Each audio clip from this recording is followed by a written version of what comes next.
नमस्कार जय जगन्नाथ मु पद्मिनी आपण मानकु स्वागत करछि मोर ऑडियो पूजा पोसा चैनल रे। तबे दर्शक बंधु किछिटा वीडियो मु निजे अपलोड करिछि जोथरा कि किछि सीरीज नेकी आछि आपण मानक पई जो शक्ति को उपयोग करी आपण को जीवन को बदलाई पारिबे। आ एटा निश्चित भाव में आपण जदि विश्वास करिवे ताले आपण को जीवन बदली जीवो, कारण मोर जीवन मध्य बदली। तेज चलतु आज भिडटी आरंभ करवा।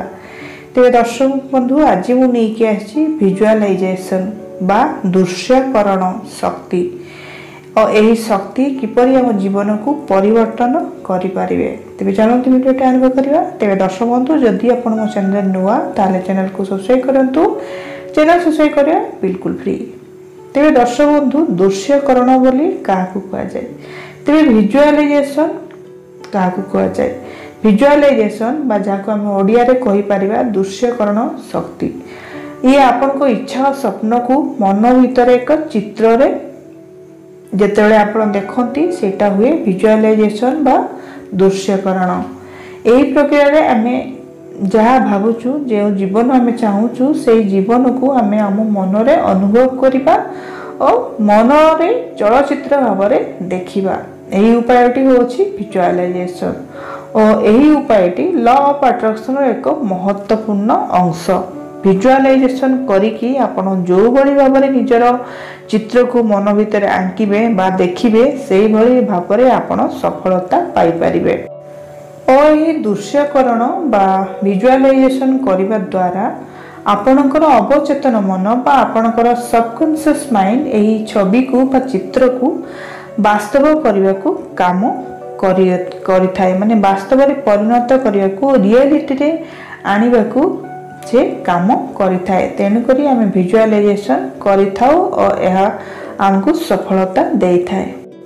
तेबे भलो भाव रे बुझिबा आमे प्रतिदिन सकाळे केमिति विजुअलाइजेशन करिबा। तेबे प्रतिदिन सकाळे बा राति रे शांत अवस्था रे बसी जांतु और आपण को आखि को बंद करंतु। गभीर श्वास नियंतु। आपण जो जीवन चाहूछंती सेठी निजको देखंतु बा सही रिजल्ट को एंड रिजल्ट को आपण देखंतु। जदि हमें एग्जांपल नबा बा उदाहरण देखिबा तले आपण एक सफल मनुष्य भाबे निज आखिरे बा मन आखिरे निजर चलचित्र को देखंतु। आपण एक नुआ घर किनि पारुछंती, आपण एक नुआ गाड़ी किनि पारुछंती, आपण को परिवार खुशी रे अछि, आपण हेल्दी अछंती बा स्वास्थ्यवान अछंती, आपण धनी हे जाइछंती बा आपण कोनोसी बिजनेस बा चाकरी करिया को चाहछंती से चाकरी पाई जाइछंती। तो जहाँ आपणकर इच्छा अछि जहाँ आपण आगो को करिया को चाहछंती सेही चलचित्र आपण को मन आखिरे आपण देखंतु और ताको अनुभव करंतु और शरीर रे मध्य अनुभव करंतु। भावंतु कि एटा घटी जाइछि, एटा एकदम रियल और सेही परि भाव रे आपण निजको अनुभव करंतु और देखंतु। एटलीस्ट आपण प्रतिदिन बा डेली 5 रु 10 मिनिट एहाकू करंतु, जोडा हमें कहूचु विजुअलाइजेशन बा दृश्यकरण शक्ति। विजुअलाइजेशन पावर बा दृश्यकरण शक्ति ओडिया रे कहला बेलकू ये तो आपन को टिके अलग लागि थाई पारे, कारण दृश्यकरण कहला बेलकू माने गोटे निश्चित नुआ शब्द भलिया लागुछि ओडिया रे। तो सेटा होछि आमे जो चलचित्र देखु फिल्म पर्दा रे जो चलचित्र देखु सेटा से माने बनै थांती, किंतु सेही चलचित्र आपण आपणकर मन को नै बनेबे और आपण सेठी हीरो हेबे बा हीरोइन हेबे और से मूवी को आपण को मन आखिरे देखिबे। कारण आपण जते विजुअलाइजेशन करूछंती विजुअलाइजेशन काहेकि काम करे, कारण आपण जते विजुअलाइजेशन करूछंती बा दृश्यकरण द्वारा आपण आपण मन को मनर चित्र को देखुछंती तेबे सेटा कोन हुए ना एटा आपण को मन रे विश्वास को जगई थाए, माने बढ़ई थाए और विश्वास करिया को बाध्य करथाए। यह विश्वास आपण को कार्य और मनोदशा को परिवर्तन करे। जेतेबेले आपण विश्वास करि जिवे सेतेबेले से आपनकर कार्य दक्षता बा वर्किंग मोड रे आपण को नै आसीबो, आपण को मन को नै आसीबो, आपण अनुभव करिवे कि आपण करि पारुछंती, आपण करि पारिबे, आपण को उद्देश्य प्रति फोकस बढ़ी जाए। एवं जहाँ उपरे आपण ध्यान दियंती सेहितरे ही शक्ति बढ़ी थाए जो थरे आपण फोकस्ड रहती सेहितरे ही आपणकर एनर्जी आसी थाए और काम मध्य से भलिया हे थाए। एटा होछि लॉ ऑफ अट्रैक्शन बा आकर्षणर शक्ति। तेबे यही आकर्षण शक्ति समस्त पाखरे काम करथाए। से कोनोसी धनी गरीब देखि न थाए, कोनोसी जाति अजाति देखि न थाए, कोनोसी मेल फीमेल देखि न थाए, बस आपण कोन भाबुसंती सेटा ही से देखि थाए। तेबे विजुअलाइजेशन द्वारा बा दृश्यकरण शक्ति द्वारा आपण धन पाई पारिबे, रोजगार भलो करि पारिबे, संपर्क प्रेम को बढ़ाई पारिबे, स्वास्थ्य को ठीक रखि पारिबे, शिक्षा मध्य पाई पारिबे, नुआ घर किनि पारिबे, गाड़ी किनि पारिबे और सबुठ बड़ कथा होछि आपनकर आत्मिक शांति और आत्मविकास मध्य करि पारिबे। तेबे दर्शक बंधु मु प्रतिदिन बा डेली विजुअलाइजेशन करूछि और अनेक परिवर्तन मो भितर देखिछि। एमती गोटे समय थिला मो बिछना रे पड़ी रहउथली आ खाली कांदुथली, किंतु आपनको लुह पोछिया पे पाख आखरे केही नथिले, किंतु आपनको निजको से लुह को पोछिकी आगेबार अछि और एई भलिया जीवन को बदलैबार अछि।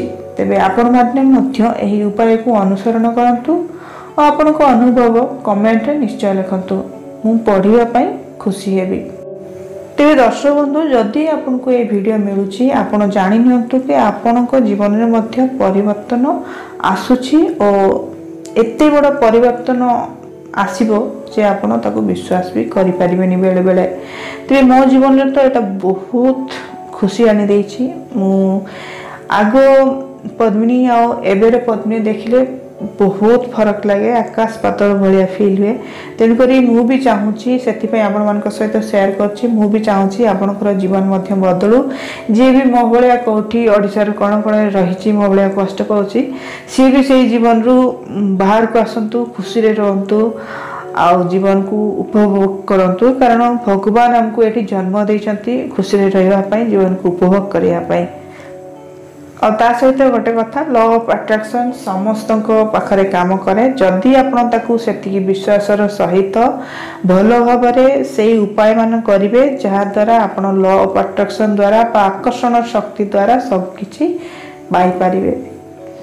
तेबे दर्शक बंधु मु एई भलिया स्पिरिचुअल बा आध्यात्मिक मनोविज्ञान भित्तिक वीडियो मो चैनल रे आनी थाए बा अपलोड करथाए। तेणुकर चैनल को जदि सब्सक्राइब करनी सब्सक्राइब करंतु, ता सहित बेल आइकन मध्य दबांतु, लाइक करंतु, शेयर करंतु आपन को फ्रेंड्स और रिलेटिव को सहित जे भी दुख रे अछि ताको ए वीडियो निश्चय शेयर करंतु।